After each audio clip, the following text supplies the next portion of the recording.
नमस्कार, जेके खबरनामा में आपका स्वागत है। मैं हूं आपके साथ सुमित कुमार। आज यह है कि जो उपराज्यपाल मनोज सिन्हा ने जम्मू कश्मीर प्रशासनिक सेवा के जो अधिकारी हैं उनका ट्रांसफर जो है वो कर दिया है और कुछ नियुक्तियों से जुड़ा हुआ मामला भी है।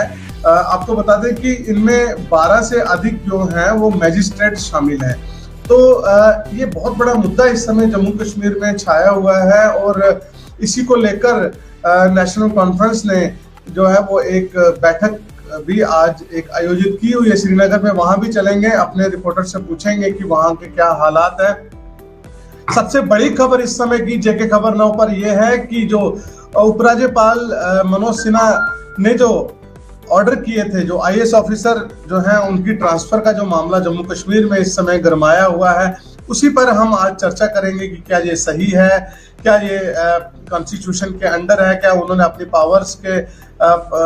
पावर्स का जो है वो अब उपयोग करना शुरू कर दिया है, जहां अब ऐसा माना जा रहा है कि सीएम वर्सेस एलजी जो जैसे दिल्ली में देखने को मिलता था, क्या वैसा शुरू हो गया है। मेरे साथ मेरे कांग्रेस के वरिष्ठ नेता और जमीन से जुड़े हुए नेता और कठुआ की एक बड़ी कांग्रेस की आवाज रमेश कुंडल जो है वो मेरे साथ है। सर, कैसे देखते हैं आप इस डिसीजन को जो उपराज्यपाल ने लिया है? उन्होंने ट्रांसफर कर दी और सीएम साहब को उन्होंने बताया भी नहीं। कैसे देखते हैं एक चुनी हुई सरकार के साथ इस तरीके का व्यवहार? कैसा आपको लग रहा है, क्योंकि आप भी सहयोगी दल है उनके? हेलो, ऐसा है कि आप देख रहे हो कि 10 साल के बाद यहाँ पे इलेक्शन हुई है जी, तो एक चुनी हुई सरकार यहाँ पे काम कर रही है। जी जी, लेकिन उसके साथ ही जी, अगर देखा जाए तो जिस तरह से दिल्ली का माहौल है, जी जी, उसी तरह से जहां पर भी जो है वो बनाया जा रहा है राज्यपाल द्वारा। हाँ हाँ हाँ, जब इतनी देर के बाद आप इलेक्शन करवाते हैं, और वो भी करवाते नहीं है, सुप्रीम कोर्ट की इन्वॉल्वमेंट के बाद इलेक्शन होती है, उसके बाद भी अगर चुनी हुई सरकार के पास कोई पावर्स नहीं है, ट्रांसफर नहीं कर सकते, वो अपनी मर्जी से काम नहीं कर सकते, पूरी आजादी से उनको काम करने की यहां पे मतलब वो नहीं है, इजाजत नहीं है, इन्वॉल्वमेंट कर रहे हैं हर मुद्दे पे एलजी साहब, तो फिर मुझे लगता है कि एक तरह से देखा जाए तो डायरेक्टली इनडायरेक्टली बीजेपी का ही शासन चल रहा है। तो जैसा पहले चल रहा था वैसे चल रहा है, या इसमें और उसमें कोई फर्क नहीं है। इसको तानाशाही का हम नाम जो है वो दे सकते हैं। इससे स्टेट का नुकसान भी हो रहा है और लोगों के जो ग्रीवेंसेस हैं वो सॉल्व नहीं हो रहे। वंशी से राकेश चौधरी बड़े नेता हैं, वहाँ किसान नेता हैं और हमेशा किसानों की समस्याएं जो है वो उठाते रहते हैं। और पिछली बार भी उन्होंने बड़ा एक टफ कंपटीशन जो बीजेपी कैंडिडेट को वहां पर हीरानगर में दिया। शहीद के घर पे आप थे, एलजी से मिले थे आप, उनकी शख्सियत से आप वाकिफ हैं बहुत अच्छे से। लेकिन अभी अगर राजनीति की बात करें तो जम्मू कश्मीर में जिस तरीके का माहौल चल रहा है, आप बड़े नेता हो कांग्रेस के, उपराज्यपाल ने जिस तरीके से डिसीजन लेना शुरू कर दिए हैं, कैसे देखते हैं आपको? ट्रांसफर अपनी मर्जी से कर रहे हैं वो? देखिए, ये सभी को पता है कि हमारे जहाँ स्टेट तो है नहीं जी, तो हम तो ये कहना चाहते हैं कि अगर इन्होंने ड्यूटी रखनी है तो फिर असेंबली नहीं होनी चाहिए, क्योंकि असेंबली में जितने भी हमारे एमएलए बैठे हैं या हमारे सीएम साहब हैं, इनके कहने पे कोई काम नहीं हो रहा है। डायरेक्ट इनडायरेक्ट कह दो कि जो भी काम होगा वो सेंट्रल गवर्नमेंट जो बैठी हुई है उन्हीं के कहने पे एलजी साहब काम करेंगे। हमारे जो जितने भी मंत्री हैं इनसे इनके कहने पे तो ट्रांसफर भी नहीं हो रही। थोड़े दिन पहले हमारे डिप्टी सीएम जी सुरेंद्र सिंह कठुआ में आए थे, तो माइनिंग के मतलब मसला था, तो उन्होंने कहा कि माइनिंग रोकने के लिए कहा था, लेकिन माइनिंग नहीं रुकी। एक वो मुद्दा था इंडस्ट्री का, उन्होंने कहा कि इंडस्ट्री नहीं लगनी चाहिए, लेकिन काम चलता रहा। तो कहने का भाव यही है कि जो भी काम हो रहा है वो गवर्नर साहब के कहने पे हो रहा है। जो हमारी सरकार बनी हुई है वो उसके हाथ में कुछ नहीं है। कि हमारी जो स्टेट थी जी, वो एक बड़ी स्टेट और स्पेशल स्टेटस के साथ, जी जी एक बिल्कुल पूर्ण अधिकार के साथ हमारी स्टेट जो थी वो बड़ी अच्छी स्टेट थी। जी लेकिन शायद केंद्र सरकार के लोगों से या भाजपा के लोगों से मैं कहूंगा कि हमारी खुशहाली जो थी इनसे देखी नहीं गई, इनसे बर्दाश्त नहीं हुई। जी जी पहले तो इसको दो हिस्सों में बांटा, हम्म और बांटा तो भारत के इतिहास में ये पहला काम हुआ कि किसी स्टेट को डिमोट करके उसको यूटी में परिवर्तित किया गया। हालांकि ये होता ये है अक्सर, या अभी तक जो हुआ है भारत के इतिहास में, कि बड़ी सारी यूटी को स्टेट में कन्वर्ट किया गया। जी तो जब ये तरक्की की बात करते हैं, विकास की बात करते हैं, तो इनका विकास पहले ही नंबर पे खोखला हो जाता है कि एक आप सब इंस्पेक्टर को एसपीओ बना देते हो, या इस तरह की कुछ बात हो गई, या तहसीलदार को आप पटवारी बना देते हो या पियून बना देते हो। बहुत सारे अधिकार जो थे वो छिन गए। वो क्यों छिन गए? इनको पक्का 101% पता था कि हमारी सरकार यहां पे नहीं बनने वाली, क्योंकि हमने कुकर्म ही केंद्र सरकार में या यहां जहां इनकी डबल इंजन की सरकार है वहां पे इस तरह की खींचातानी इन्होंने लगाई है कि इनको पता था कि हमारी सरकार यहां पे नहीं आने वाली। तो पहले ही इन्होंने जो सीमित थे अधिकार हमारे सीएम साहब के, वो सीमित कर दिए, ड्यूटी बना दिया कि डायरेक्टली इनडायरेक्टली हमारा कंट्रोल रहे। जो कंपटीशन था वो सैकड़ों या हजारों में होता था। आज हम फॉर्म भरते हैं तो हमारा जो कंपटीशन है हमारे युवाओं का, वो सैकड़ों में नहीं, हजारों में नहीं, लाखों में नहीं, बल्कि करोड़ों में हो जाता है। क्योंकि ऑल ओवर इंडिया के लोग जो हैं वो यहां पर डोमिसाइल बनवा रहे हैं और यहां पर बस रहे हैं, और यहां की जो हिस्सेदारी है, जहां की जो नौकरियों का जो शेयर है हमारे युवाओं का, उनका जो हक है वो खा रहे हैं। इसलिए मैं इसकी पूरी भर्त्सना करता हूं कि हमें हर हाल में, अगर आप लायल हो, अगर दिल से आपने ये इलेक्शन करवाई है और आप वाकई जम्मू कश्मीर का अगर भला करना चाहते हो, तो आपको ये चाहिए कि हमें जल्द से जल्द स्टेट का स्टेटस दिया जाए, और इसके बगैर कोई हल नहीं है। अदरवाइज हमारे हक यूं ही मरते रहेंगे, हमारे लोग यहीं पिसते रहेंगे, हमारे युवाओं को सिर्फ और सिर्फ ठेके की जो दुकानें हैं वही गिनते हो जाएगा। चिट्टा, नशा, बेरोजगारी, बस ऐसी ही बातें हमें देखने को मिले। और ये तोहफा जो है वो केंद्र सरकार से मिला है। जम्मू चौधरी जी जी जी सर, मेरा आखिरी सवाल यह है कि पिछले 10-12 दिनों से जिस तरीके की घटनाएं हीरानगर में हुई, बिलावर में हो रही है, और बॉर्डर का जो पूरा क्षेत्र है इस समय डिस्टर्ब चल रहा है, इस घटना, इन सारी घटनाओं को किस तरीके से आप देखते हैं? और आप एलजी मनोज सिन्हा जी से मिले थे, देखिए आपने ये मुद्दा उठाया उनके सामने? देखिए भाई, में कभी ऐसी वारदात कभी हुई नहीं, एक दो बार हुई थी, लेकिन बहुत पहले की बात थी। जब हम एलजी साहब से मिले और हमने उनसे मेन क्रॉसिंग की बात की कि ये क्रॉसिंग क्यों हो रही है। ओके। मेन अगर बीएसएफ बॉर्डर पे बैठी हुई है तो उसके पीछे 6 कंपनियां थी हमारी जी, जो टीए की 6 कंपनियां अलग अलग लोकेशन पे थी, और तकरीबन 500 के करीब हमारा जवान फौजी जो वहां रहता था। ओके। और ये 20 मई 2024 को ये आउट हो गई थी, सारी कंपनियां, सारी लोकेशन खाली हो गई थी। तो एलजी साहब से हमने यही बात रखी कि कम से कम जो कंपनियां चली गई हैं, हमें ये बताएं कि उसका जाने से जहां क्या बेनिफिट हुआ। ओके। सरकार को क्या बेनिफिट है कि अगर आप आर्मी वहां से ले जाते हो, बॉर्डर पे सिर्फ बीएसएफ है, उसके पीछे हमारी चौकियां हैं, और उसमें भी नफरी तो है नहीं पुलिस की। ओके। क्योंकि पुलिस के पास तो नफरी बहुत कम है। जी जी। और जो लगे हैं वो एसपीओ, और एसपीओ को आपको पता है इतनी ट्रेनिंग तो होती नहीं कि वो मिलिटेंट का सामना कर सके। बिल्कुल। ना तो उनके पास इतने हथियार होते हैं, इतना मटेरियल होता है कि वो उनके साथ मुकाबला करें। जी जी। तो एलजी साहब से हमने रिक्वेस्ट की कि अगर क्रॉसिंग नहीं रुकेगी तो ये वारदातें होती रहेंगी। ओके।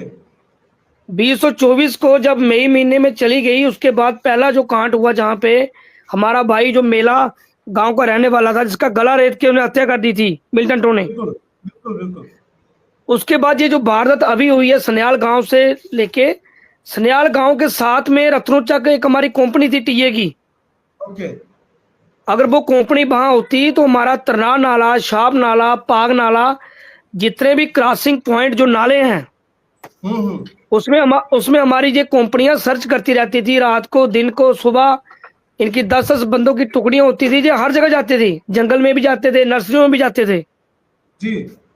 तो जब हम उनको खुला छोड़ देंगे तो उनके जो गाइड होते हैं वो तो उनको लेके फिर बड़े से बड़ी वारदात होने का तो खतरा है ना। जी जी जी। तो एलजी साहब के आगे ये बात रखी थी तो उन्होंने आश्वासन दिया था कि हम इसको करेंगे और कंपनी वापस भी भेजेंगे। ओके। तो अभी क्या हुआ है, 2 दिन से बीएसएफ वापस आई है उन कंपनियों में, जो आर्मी की कंपनियां थी ना, जी जी जी। उन्होंने बीएसएफ भेज दिया। लेकिन बीएसएफ भेजने का कोई फायदा नहीं है, हमें चाहिए आर्मी। ओके। और दूसरी बात, आपने बात की थी अपना यूटी और स्टेट के बारे में, आप पूछ रहे थे। जी जी। जब तक स्टेट नहीं आ जाती तब तक हमारा जम्मू प्रोविंस क्या पूरा जेएंडके का कोई भी मसला हल नहीं हो सकता। Okay okay. देखिए, जब से यूटी हुई है तब से नशा इतना बड़ा आया, इतना बड़ा नशा कि हमारे बच्चे खत्म हो गए। चिट्टा ले लेकर हमारे बच्चे, एक एक तो बच्चा है सभी लोगों का। जी जी। तो रोजगार है ही नहीं। पहले बेल्ट फोर्स की नौकरियां होती थी, आर्मी की नौकरी होती थी, जबलपुर में, फैजाबाद में, हर जगह वैकेंसी थी। जी जी। लेकिन अभी है ही नहीं कोई, ना नौकरी मिल रही है, ना रोजगार है। और जो हमारे बेचारे डेली वेजर हैं वो पक्का नहीं हो रहे। जी जी। तो ये सारी बातें एक ही पॉइंट पे आती हैं। जैसे हमारे कुंडल साहब ने सारी बातें बता दी आपको जी जी। बिल्कुल कि बिल्कुल। बहुत अच्छे तरह से कुंडल साहब ने, हमारे सीनियर लीडर हैं, इन्होंने अच्छी तरह से आपको बताया कि जब तक स्टेट नहीं आ जाती तब तक हमारा कोई मसला हल नहीं हो सकता। जी राकेश चौधरी जी, इसी मुद्दे पे हम रईस वानी जी को अपने साथ जोड़ रहे हैं, क्योंकि रईस वानी जी अब क्या स्टैंड रह सकता है जो इस समय एनसी गवर्नमेंट है और कांग्रेस भी उसमें शामिल है, कांग्रेस के नेता भी चुनाव लड़ा इन्होंने अभी, तो ये भी जानना चाह रहे हैं कि वहां पे क्या इस समय हालात है, क्या स्टैंड ले सकती है इस समय जो मौजूदा सरकार जी। है? पहले मैं सुनीत मैं आपको बता दूं कि राकेश जी या कुंडल साहब जो बता रहे थे, हालांकि मैं आपको बता दूं जब से ऑर्डर जो है ये निकला हुआ है तब से लोग भी कहीं ना कहीं ये नहीं समझ पा रहे हैं कि अगर यहाँ पे चीफ मिनिस्टर को यहाँ पे इलेक्ट किया गया है, लोगों ने एमएलए को बनाया हुआ है, क्या ये सरकार एलजी चला रहे हैं या यहाँ के चीफ मिनिस्टर चला रहे हैं? और दूसरी बात जो है मीटिंग के हवाले से आप बात कर रहे हो कि सुबह से ही तमाम जितने भी एमएलए है वो डिप्टी सीएम के ऑफिशियल रेजिडेंस जहां गुपकार में मीटिंग अभी भी चल रही है। हालांकि हमने एमएलए जितने भी वहां पे आए, नेशनल कॉन्फ्रेंस के आए, कांग्रेस के आए, उनसे बात करने की कोशिश की। उनका साफ यही कहना था कि अभी हम कुछ नहीं बता सकते, मीटिंग अभी हम जा रहे हैं मीटिंग में, हम उसके बाद जो है बताएंगे कि मीटिंग में क्या हुआ है। हालांकि कुछ लीडरों का ये भी कहना था कि अगर हम बात करेंगे एमएलए होम शालीबुक अब्दुल मजीद लारमी जो नेशनल कॉन्फ्रेंस के लीडर है, जब हमने उनसे ये बात की कि आखिर ये मामला क्या है, उनका साफ ये कहना था कि लेफ्टिनेंट गवर्नर जो वो कोई बादशाह नहीं है, LG is not a king, मतलब वो यहाँ का बादशाह नहीं है। एलजी यहाँ का बादशाह नहीं है। एलजी यहाँ का बादशाह नहीं है। अंदर पता चलेगा, एजेंडा मीटिंग हमारे पास नहीं है। अंदर पता चलेगा कि क्या मीटिंग का एजेंडा है, तो अंदर पता चलेगा। बाहर निकलने के बाद हम आपको कुछ कह सकते हैं। एलजी का फैसला गलत है। मैं कह रहा हूँ वो गलत फैसला है, वो गलत फैसला है। मतलब जो वो खुद करेगा तो वही चलेगा। मतलब उस हिसाब से लग रहा है कि कहीं ना कहीं जितने भी मेंबर लेजिस्लेटिव असेंबलीज है वो कहीं ना कहीं इस ऑर्डर से नाराज है। और इस मीटिंग में जो सूत्रों से खबरें बाहर आ रही है वो ये है कि कहीं ना कहीं कैबिनेट मीटिंग हो सकती है इसके बाद और ऑर्डर निकाला जाएगा। जो ये 48 ऑफिसरान जो जम्मू कश्मीर जो जेकेएएस के जो एडमिनिस्ट्रेटिव जो ट्रांसफर निकले हुए हैं, कहीं ना कहीं उसको वापस जो है और एक ऑर्डर निकालेंगे, कैंसिल कर सकते हैं। और उसके साथ साथ ये भी खबर सूत्रों से आ रही है कि जो वक्फ बोर्ड का बिल जो है वो कल राज्यसभा और लोकसभा में पास हुए, उसके रिलेटेड भी जो है बात होगी अंदर जो मीटिंग में कि आखिर इसको कैसे हम इस पे चर्चा करेंगे, क्या फैसला ले सकते हैं। और कहीं ना कहीं बड़ा अहम मुद्दा है कि अभी मीटिंग अंदर चल रही है और अभी कहना मुश्किल होगा। दूसरी बात ये भी है कि कहीं ने ऐसी खबरें आ रही थी कि शायद उमर अब्दुल्ला जो है वो इस्तीफा देंगे, क्योंकि डॉक्टर फारूक अब्दुल्ला भी इस मीटिंग में शमूलियत हुई, हालांकि प्रेसिडेंट है, वो भी इस मीटिंग में शमूलियत उसने की है। तो कहीं ना देखने वाली बात होगी, क्योंकि अभी मीटिंग चल रही है, अभी आधे घंटे और लग सकता है, फिर सब जो है खबरें वो बाहर आ सकती है। मगर जो यहाँ पे कल से ही खबरें चल रही थी, इसके रिलेटेड जो भी इसमें ये बताया गया, एक नेशनल कांफ्रेंस के लीडर ने तो ये तक बताया कि जिनको हमने ट्रांसफर किया था उनको वापस लाया गया है। इसका ये मतलब है कि हम कुछ नहीं है और हमारी इज्जत क्या है, हम लोगों ने हमें चुना है।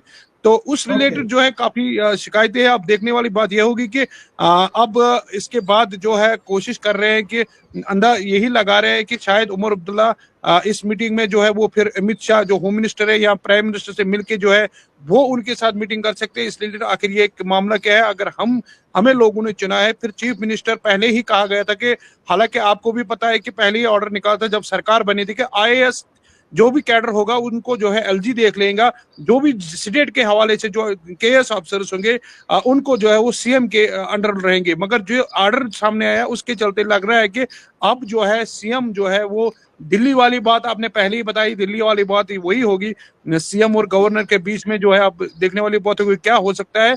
मगर अभी ये कहना मुश्किल है, अंदर अभी मीटिंग चल रही है। अलबत्ता ये कहीं ना कहीं सभी नाराज है, लोग जिनको लोगों ने चुना है, MLAs भी नाराज है, मिनिस्टर्स भी नाराज है। हालांकि इससे पहले भी खबरें आई थी कि शायद ईद के बाद जो है अब कैबिनेट को बढ़ाया जाएगा, मतलब और कुछ मिनिस्टर्स इसमें इंक्लूड किए जाएंगे। मगर जिस तरीके से ये ऑर्डर आया, अभी सभी एक तरफ से वक्फ का जो बिल जो है पास हुई है, दूसरी तरफ ये जो ऑर्डर निकला है, कहीं ना कहीं इस पे चर्चा चल रही है और चर्चा क्या होगी वो भी हम आप तक जरूर पहुंचाने की कोशिश करेंगे। अभी जो है मीटिंग चल रही है, मैं अभी मीटिंग के बाहर खड़ा था, अब मैं साइड में आया हूं क्योंकि अपडेट देने के लिए फिर से मैं जाऊंगा उधर। जो भी MLAs वहां से निकल जाएंगे हम कोशिश करेंगे उनसे बात करने की और वो भी आप तक हम पहुंचाने की कोशिश करेंगे। जी जी जी, थैंक यू रईस वानी जी, आप नजर बनाए रखिए। मैं तब तक अपने दूसरे मेहमानों से बातचीत कर लेता हूँ। Thank you so much sir.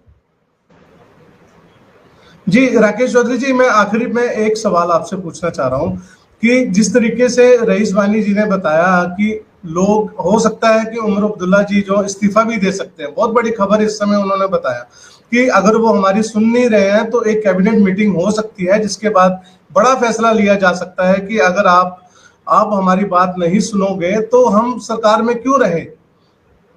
आप कितनी इसकी संभावना मानते हैं कि ऐसा हो सकता है कि सरकार जो है वो जो उमर अब्दुल्ला है वो इस्तीफा देके ये जताने की कोशिश करें कि अगर चुनी हुई सरकार की आप इज्जत नहीं करोगे तो हम ऐसा भी कर सकते हैं। मैं कह रहा हूं कि लोगों ने बड़ी आस लगाई हुई थी कि लोगों ने जब वोट दिए 5 साल के बाद, पता है आपको इलेक्शन होती है, जहां तो आपको पता है 10-12 साल के बाद हुई है। जी जी, तो लोगों ने वोट तो इसीलिए दिए थे कि हमारी जहाँ पे सरकार अच्छी तरह से बने और हमारे काम भी हों, रोजगार भी मिले जी। तो उमर साहब, क्या पूरी कैबिनेट तंग पड़ चुकी है कि जब भी कोई वो ऑर्डर पास करते हैं तो LG उसको चेंज कर देता है जी। तो जब हम किसी को काम नहीं करने देंगे तो उसके पास क्या चाह रहा है, वो क्या कर सकता है। जी। तो वो आम लोग जो है वो तो रोड पे आ जाएंगे। अभी CM सब रोड पे थोड़े आएंगे, वो कुछ ना कुछ तो ऐसा करेंगे जिससे उनका मन उसका, क्या बोले कि आपको जैसे जिसको फंदा लगा देते हैं ना गले में, अब फंदे वाली बात है कि उनको कोई काम करने नहीं दे रहे हैं। परेशान, पूरी कैबिनेट परेशान है। मैं कोई 4-5 काम लेके गया था अपने विधानसभा के, लेकिन जब भी मंत्री साहब किसी को कहते हैं आगे कोई रिस्पांस नहीं आता, कि कोई काम होता नहीं है। जी जी। तो बात यही है कि जब तक स्टेट नहीं आ जाती, लोगों को भी यही समझ नहीं आ रही कि बीजेपी गवर्नमेंट सेंटर में है, वो स्टेट क्यों नहीं देना चाहती।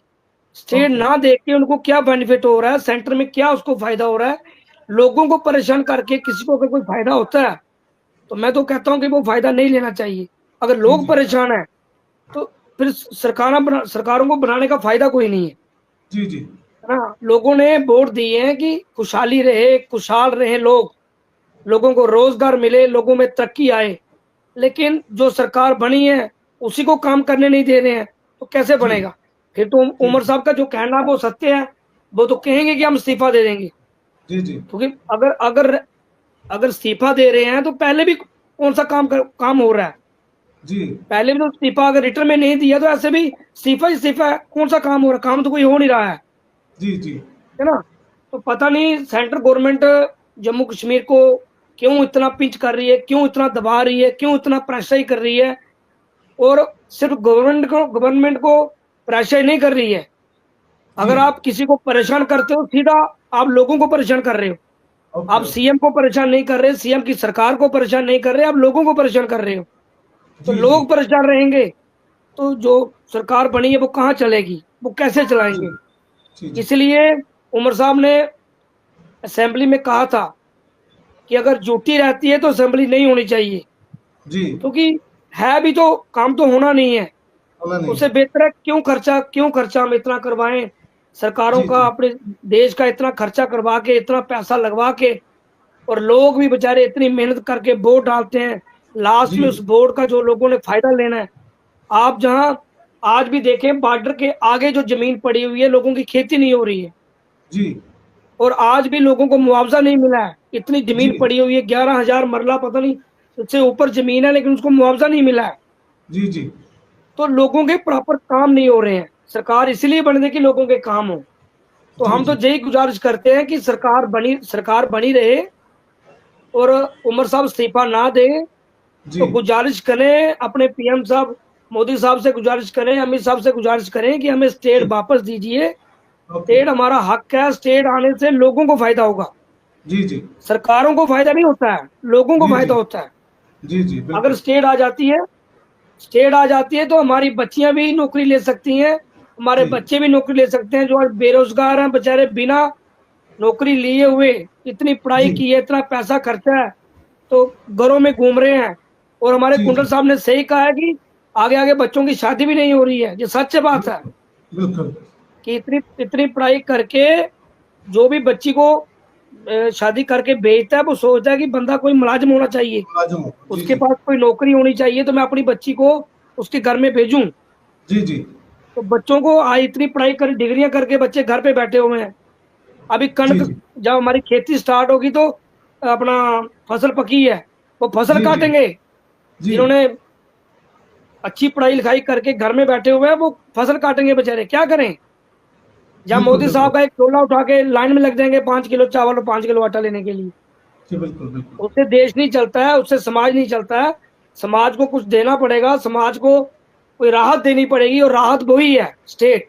अगर जी स्टेट जी वापस आ जाती है तो लोगों को बहुत राहत मिलेगी।